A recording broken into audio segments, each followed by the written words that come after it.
Le Mans burst into life on a sweltering June weekend with thousands of fans arriving for the 24-hour spectacle, cheering on their favourite drivers. Toyota had outgunned Porsche for overall pole in the LMP1 category, while Darren Turner had qualified first in the GTE Pro class in his number 97 Aston Martin. We have best car, just not push too much. Try to bring home one piece. I mean, that's only goal. Qualifying was okay. Obviously, the Toyota ran super fast, so that was a stunning lap. Neil will take the start. I parked the car nicely for him on the grid. Yeah, looking forward to it. It's hot. This is going to be brutal, I think, at times. And it's going to be an amazing battle, I think, throughout our class, throughout the race. If we can manage the tyres for the first couple of hours in this heat, then we should be in a good place for the rest of the race. This is great. I mean, you know, this is a race you always dreamed of going. It's my first time here, so it's really special to be here. And we're racing at the 2017 24 Hours of Le Mans. Toyotas from the front row get a decent start, very good start, but the Porsche's right in behind them. Japanese manufacturing giant Toyota and their drivers have a burning desire to win Le Mans. Anthony Davidson knows how hard victory is, but is optimistic this could be their year. The aim this year isn't just to be on the podium, it's to win. We feel like we're coming back here stronger than ever, and you know, we're well prepared with the three cars that we have to give ourselves the best chance possible to make it happen. With the reliability of the cars, one failure, one fault, or even one puncture perhaps, is enough to ruin your chances of victory here. Across the paddock, Porsche sees the return of 2015 Le Mans winners Earl Bamber and Nick Tandy, this time in different 919 hybrids, trying to ensure Porsche's hat-trick in the top category. I have a good feeling this year. I think we have everything with all the tools to be successful, and to find Earl as a successor to Mark was, I would say, the perfect, if you call it, replacement, because I have the same kind of idea about motorsport, the same kind of spirit.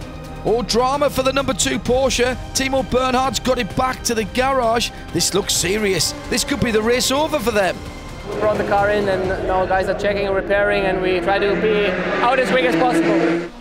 The Porsche number 2 car finally made it back out, but found itself way down in 56th position. The Porsche 911s in the GTE Pro class were faring slightly better and fighting for the lead. Scorching hot temperatures meant tyre management would be key to a successful weekend at the great French race. The tyre is everything. It's your connection with the track. It makes the suspension as well. It's really important. Mainly you have to choose the right tyre for the right conditions and at the right moment.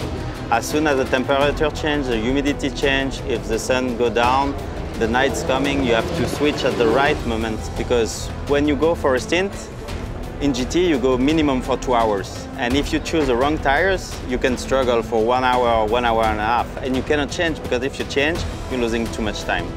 Temperatures were slowly dropping as the sun went down and drivers were settling in for the unpredictable night hours where traffic gets complicated. The pair of Corvettes were right in the thick of it in GTE Pro and would use both their experience and in-car technology in the battle ahead. The garage is full of screens so they can see every corner, and they'll try and give us as much feedback as we can about what is the situation like up ahead of us. We also have the radar system pointing backwards. Pretty much what that does is try and identify, is it a prototype or is it a GT car? Is it somebody you need to fight with, or should you let him go? Because most of the time here we'll get passed by prototypes, and the aim is always minimize the time loss. At night the radar system is unbelievable, almost. I wouldn't want to do it without it. Corvette off at the Porsche curves. It's the 64 of Tommy Milner stuck in the gravel. This is his outlap from the pits. Now, can he get it back there?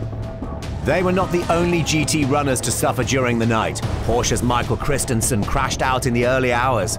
In the GTE AM class, there were the same fears as Hollywood star and team boss Patrick Dempsey was just hoping his drivers could avoid the debris. I think the big story is really there's so much carbon fiber debris that you're seeing it we had it with our first pit stop that caught us out. That's what happened, and I think that's probably what happened with the 98 car as well, and probably with the Corvette most likely. So I think that's, you know, you just got to have some luck and not run into that stuff. Probably the cruelest twist of the night was still to come. A double shocker in the top category as Toyota's curse haunted them once again. First, the number 7 was hit from behind, and then shortly after, the number 9 retired with mechanical problems, leaving the way clear for the number 1 Porsche to win the race, assuming nothing went wrong. The early morning sun captured the aftermath of a disastrous night session for many marquee teams up and down the paddock. Toyota was left with only one challenger to take on the leading #1 Porsche several laps ahead. The hybrid units on both Porsche and Toyota have been getting a workout, and if there's a stumble from the leading #1 Porsche, the world champion, we could have an LMP2 victory here. Extraordinary stuff. The big battle on the track has been the GT battle, and the GTE Pro category has been awesome. When I stepped out the studio, Corvette were leading, but that could have changed, probably has done. It could be Aston Martin, it could be Ferrari, it could be anybody at the moment, and nobody's putting their house on who wins that one until 3 o'clock this afternoon. In mid-morning, Porsche had a comfortable lead of over 13 laps, with the closest rival being the #38 LMP2 car of Jacki Racing. But Le Mans hadn't finished dealing out bad luck, and Andre Lotterer suddenly came to a grinding halt. Guys, what's happening? Engine off, engine off. Extraordinary! What a cruel race! Absolute devastation in the Porsche #1 garage. Car is out, and we've closed the door here in the last 5 minutes. So now we're just fingers crossed for car 2 that it can get back in front of the LMP2 car, but it looks tight, so it's been a bizarre year.